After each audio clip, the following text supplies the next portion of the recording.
Carla Abellana, tipid sa pag-reveal ng details sa kanyang engagement. Pero sa tamang panahon, mag-share naman daw siya tungkol sa upcoming wedding niya sa kanyang non-showbiz fiancé. Meron naman syempre. We'll share everything. Oo, we'll share naman definitely everything kasi ang hirap ng overwhelmed ka, overjoyed ka, tapos hindi mo mailabas, di ba? Mga natanggap na blessings this 2025 ibinahagi ng ilang Sparkle Stars. Life-altering daw para kay Thea Tolentino ang engagement niya with her non-showbiz boyfriend.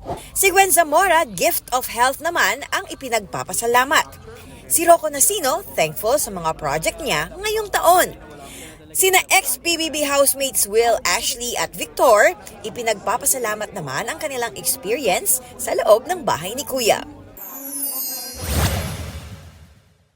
American singer-songwriter Barry Manilow na-diagnose na may lung cancer at kailangang isailalim sa surgery. Inanunsyo yan ng Grammy winner sa kanyang Instagram. Nadiskubre raw ito matapos siyang ipa-MRI dahil sa bronchitis na ilang linggo niya nang iniinda. Dahil rito, nireschedule ang mga January concerts niya. Athena Imperial nagbabalita para sa GMA Integrated News.